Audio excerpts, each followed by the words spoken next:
সিলেট মহানগরীর অধিক ঝুঁকিপূর্ণ ভবনগুলো ভাঙার অভিযান শুরু করেছে সিলেট সিটি কর্পোরেশন। বৃহস্পতিবার সকাল 11টায় তাঁতিপাড়া এলাকায় একটি হেলে পড়া ভবন ভাঙার মধ্য দিয়ে এই অভিযান শুরু করা হয়।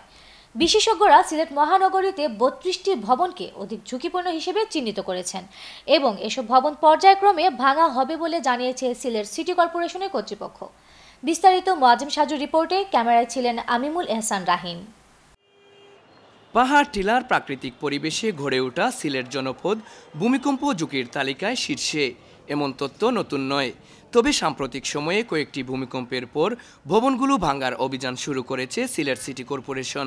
ইতিমধ্যেই নগরীর 32টি অতি ঝুঁকিপূর্ণ ভবন শনাক্ত করা হয়েছে। বৃহস্পতিবার নগরীর তাঁতিপাড়ায় 3য় তলায় একটি ভবন ভাঙার মধ্য দিয়ে এই কার্যক্রমের সূচনা হয়। ভাঙার কাজ শুরুর আগেই বাসার ভাড়াটিয়া ও সংশ্লিষ্টদের নিরাপদে সরিয়ে নেওয়া হয়। আমরা মাসের পর মাস নোটিশ দিয়েছি, সতর্ক করেছি, আমরা বিভিন্নভাবে বলেছি যে আপনারা ভেঙে নেন। যেহেতু মালিক পক্ষ তারা ভাঙছে না, তারা ঝুঁকির মধ্যে মানুষজনকে রাখছেন। এখন সিটি কর্পোরেশন, জেলা প্রশাসন, পুলিশ বিভাগ, ফায়ার ব্রিগেডের সাথে আলোচনাক্রমে আজকে ভাঙার উদ্যোগ নিয়েছে। নিজ উদ্যোগে ভবনগুলো ভাঙার জন্য প্রত্যেকটি ঝুঁকিপূর্ণ ভবনের মালিক বা কর্তৃপক্ষকে ইতিমধ্যে নোটিশ দেওয়া হয়েছে। এতে কেউ সাড়া না দিলে সিলেট সিটি কর্পোরেশন ভাঙবে সেগুলো।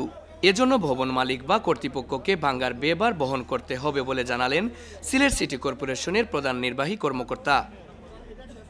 ভাঙার আপাতত যে খরচ সেটা আমরা মিটাচ্ছি, আমরা মালিকের কাছ থেকে সেটা আদায় করে নিব আমাদের সরকারি নীতিমালা অনুযায়ী। তারা ভবন ভাঙার যাবতীয় খরচটা তারা দিতে বাধ্য। এবং আমাদের এখানে একটা স্পেশাল টিম আছে যারা এই মুহূর্তে আমাদের সাথে আছে। এখানে যদি কোনো ধরনের দুর্ঘটনা ঘটে এটা কাজ করতে গিয়ে তখন আমরা সাথে সাথে এটা প্রতিরোধ করতে সক্ষম হব।